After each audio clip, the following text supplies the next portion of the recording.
Muchas veces se observa cómo se disipan los recursos financieros sin que exista una percepción clara del proceso. Al recibir el pago mensual, la sensación inicial es de alivio y posibilidad, pero, a los pocos días, el saldo parece reducirse sin explicación. Los gastos ocurren casi automáticamente y al final del periodo queda la pregunta de dónde se invirtió exactamente el dinero. Esta situación se repite mes tras mes, como un patrón difícil de romper. Consideremos dos personas con ingresos idénticos, trabajos similares, estructura familiar y desafíos diarios comparables. Uno de ellos puede ahorrar, realizar compras planificadas y afrontar gastos sin problemas. El otro, a su vez, recurre constantemente a préstamos, cuotas innecesarias y alternativas de emergencia para cerrar las cuentas sin que le quede ningún monto a fin de mes. La diferencia no reside en la cantidad recibida, sino en factores menos evidentes. Datos recientes del Banco Central revelan que el 48,6% de las familias brasileñas están endeudadas, mientras que más del 30% enfrenta default, el nivel más alto registrado en los últimos 15 años. Esto significa que aproximadamente 72 millones de personas en el país viven bajo presión financiera, luchando por cumplir compromisos y lidiar con la ansiedad derivada de esta situación. La disparidad entre quienes prosperan y quienes luchan no puede explicarse por el azar o la suerte. Es un conjunto de hábitos y elecciones que, aunque sutiles, tienen un impacto significativo en la salud financiera. Una de las principales razones de la constante escasez de recursos es la tendencia a adquirir todo aquello que despierte un interés inmediato. El comportamiento recuerda al de un niño en una juguetería, donde cada artículo nuevo parece irresistible. El entorno actual está diseñado para fomentar el consumo continuo. Los anuncios invaden pantallas, vallas publicitarias y redes sociales, presentando promociones tentadoras y ofertas aparentemente imperdibles. Esta es una estrategia deliberada para evitar que el dinero permanezca inactivo. Los estudios indican que 7 de cada 10 brasileños admiten haber realizado compras impulsivas y luego arrepentirse de ellas. Aún así, el ciclo se repite incluso ante el remordimiento. Un viejo proverbio advierte que quien adquiere lo innecesario pronto necesitará vender lo esencial. Esta máxima refleja una verdad incómoda. La urgencia por la novedad, característica de la infancia, a menudo persiste hasta la edad adulta, aunque de forma más elaborada. En el supermercado, por ejemplo, la lista inicial de artículos básicos se convierte en una cesta llena de productos superfluos, electrónica en oferta, objetos de decoración, artículos del hogar sin utilidad práctica o libros que nunca se leerán. Este patrón de consumo puede tener consecuencias concretas. En cierto momento, la necesidad de recursos para una emergencia real como un tratamiento médico o una reparación urgente revela la fragilidad de la situación. Lo que antes parecía una inversión se convierte en una carga y la única salida es vender los artículos acumulados por valores muy inferiores a su coste original. Para evitar este escenario, unas sencillas preguntas pueden servir como filtro antes de realizar cualquier compra. La primera: ¿necesito esto para sobrevivir? Si la respuesta es no, es un deseo, no una necesidad. La segunda: ¿usaré esto en un año? Y el tercero: si este fuera mi último recurso, ¿lo cambiaría? Reflexionar sobre estas cuestiones ayuda a frenar el gasto impulsivo. Otro error común es creer que los ascensos representan oportunidades únicas. La idea de que algo es barato o es la última oportunidad muchas veces lleva a compras innecesarias. Sin embargo, la realidad muestra que la mayoría de los productos siguen disponibles y no hay escasez real. El mercado actual ofrece variedad y acceso constante, lo que hace innecesario apresurarse a comprar algo solo por miedo a perderse algo. El verdadero problema no es la disponibilidad, sino la utilidad real de lo que se pretende comprar, que el dinero se disipa cuando no hay claridad entre el deseo y la necesidad. Esta distinción define quien acumula recursos y quien vive en desequilibrio financiero. Otro factor recurrente es la búsqueda de validación externa. Muchas personas adquieren bienes con el objetivo de proyectar una imagen de éxito, como si la posesión de determinados artículos fuera capaz de demostrar su valor personal. Este comportamiento, común en diferentes contextos, se manifiesta en la compra de dispositivos electrónicos para combinar con los compañeros, ropa de diseñador para llamar la atención o accesorios costosos para evitar la vergüenza social. Este patrón tiene raíces antiguas que se remontan a la infancia, cuando el deseo por un juguete surge no por su utilidad, sino porque era algo que tenía otro niño. Incluso cuando ya existía algo similar o superior, la comparación persiste. En la vida adulta la dinámica se repite. Los teléfonos móviles de última generación no se adquieren por necesidad, sino para impresionar en el entorno profesional. Los automóviles se financian con altas tasas de interés solo para superar el estándar del vecino, Los relojes que consumen meses de salario se utilizan como moneda de cambio en las conversaciones sociales. Sin embargo, la realidad contrasta con esta expectativa. La mayoría de la gente no da verdadera importancia a las posesiones de otras personas. Algunos ni siquiera se dan cuenta de lo que se muestra. Otros reaccionan con indiferencia o, peor aún, con envidia y resentimiento. Quienes muestran admiración suelen hacerlo de forma superficial, mientras que quienes envidian tienden a desear el fracaso de los demás. Como dice un proverbio, hay dos tipos de personas: las que quieren tener lo que tienes y las que prefieren que no tengas nada. Desafortunadamente, el segundo grupo es más frecuente. Un ejemplo personal ilustra esta dinámica. Al recibir una importante bonificación en el trabajo, su primera acción fue adquirir una cadena de oro, no por aprecio por el accesorio, sino para señalar el éxito a sus viejos amigos de la escuela. Durante meses, la obra se proyectó en reuniones informales, mientras que la alimentación diaria se limitaba a comidas básicas. La satisfacción, sin embargo, fue ilusoria. Nadie comentó sobre la cadena, nadie mostró interés real. La percepción del valor existía solo en la mente de la persona que lo utilizaba. Situaciones similares se han repetido a lo largo de los años. En una ocasión, se pidió un préstamo bancario para comprar un coche por encima de los medios económicos, solo para transmitir una imagen de prosperidad en el lugar de trabajo. Los siguientes 5 años estuvieron marcados por privaciones, noches de insomnio y la constatación de que nada había cambiado en su vida personal. El vehículo, además de deteriorarse rápidamente, generaba constantes gastos de mantenimiento, convirtiéndose en una carga. Un dicho judío sobre la prosperidad presume esta trampa: el orgullo que se alimenta de la vanidad se alimenta de la pobreza. La búsqueda de estatus a través de bienes materiales a menudo resulta en deuda y dependencia de instituciones financieras. El dinero gastado para alimentar el ego podría destinarse a generar riqueza real, pero en cambio muchas personas viven esclavizadas por el interés, creyendo que la aprobación de otras personas vale el sacrificio. La verdadera riqueza no está en lucir lo que se tiene, sino en acumular lo que no se ve. Antes de realizar una compra conviene preguntarse: ¿el artículo se compró por necesidad personal o para satisfacer expectativas externas? Si la respuesta involucra la opinión de otros, es probable que la inversión no esté justificada. El respeto genuino no se logra con los objetos, sino con la estabilidad y la libertad financiera. La tercera razón de la persistencia de las dificultades financieras es la falta de disciplina. Vivimos en una era donde el deseo de riqueza es común, pero la voluntad de lograrla es selectiva. Muchas personas sueñan con la prosperidad solo en horario laboral,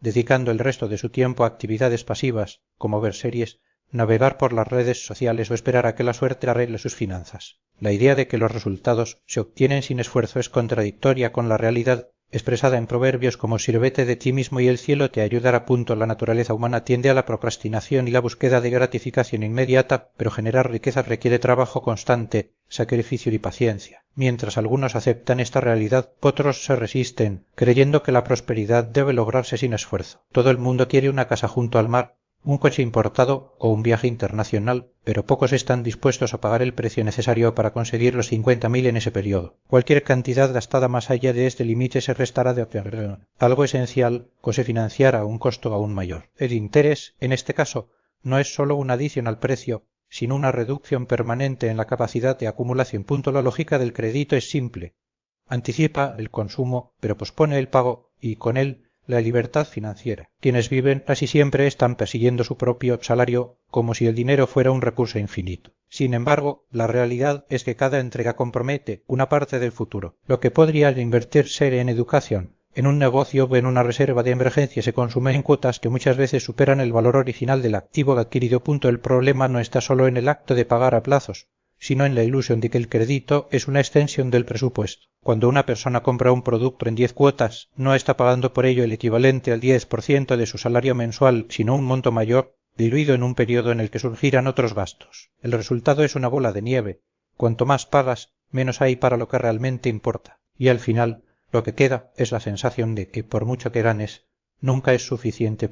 La trampa se vuelve aún más peligrosa cuando el crédito se utiliza para respaldar un nivel de vida que es incompatible con el ingreso real. Muchos creen que tener acceso a cuotas es sinónimo de poder adquisitivo, cuando en realidad es todo lo contrario. Quienes dependen de la financiación para mantener un estilo de vida viven, en la práctica, por encima de sus posibilidades. La factura siempre llega, y cuando llega suele ser superior a la esperada. También hay un efecto psicológico.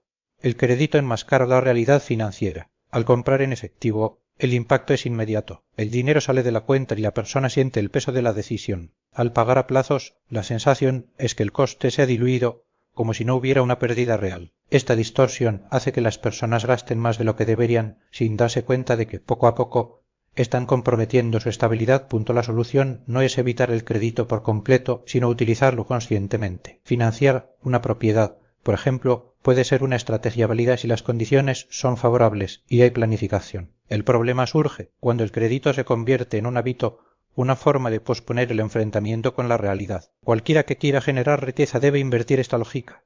En lugar de pensar en cómo gastar más, debería preguntarse cómo gastar menos de lo que gana y, sobre todo, cómo hacer que el dinero trabaje a su favor. El primer paso es reconocer que el crédito no es una fuente de ingresos, sino una deuda. La segunda es comprender que toda elección financiera tiene consecuencias. Elegir pagar por un activo hoy podría significar renunciar a una oportunidad mañana. Y finalmente, debemos aceptar que la prosperidad no proviene de la capacidad de consumir, sino de la disciplina de ahorrar e invertir. El dinero que no se desperdicia en intereses se puede transformar en activos, seguridad y, sobre todo, libertad. Apartamento en una región valorada, iniciar un negocio o incluso garantiza una reserva financiera capaz de generar ingresos pasivos. Sin embargo, estaba consumido por algo que no dejó ningún legado, ninguna herencia, solo un vacío momentáneo seguido de arrepentimiento. Otro hábito común es el consumo por conveniencia. Pedir delivery con frecuencia, comprar comida preparada o utilizar servicios que faciliten tu rutina puede parecer inofensivo,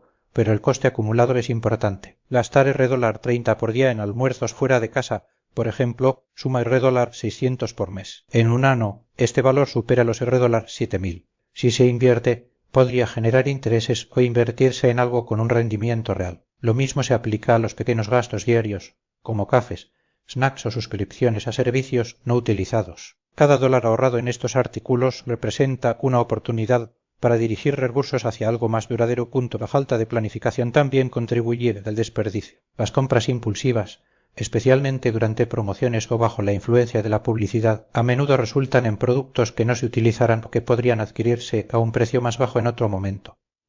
El sentido de urgencia creado por el marketing hace que las personas actúen sin evaluar la necesidad real del artículo. Además, la ausencia de un presupuesto claro dificulta el control del gasto, permitiendo que gastos innecesarios pasen desapercibidos hasta convertirse en un problema. La solución a estos patrones comienza con la conciencia. Registrar todos los gastos, por pequeños que sean, es el primer paso para identificar dónde se pierde el dinero. A continuación, es necesario establecer prioridades y eliminar lo que no ha de valor.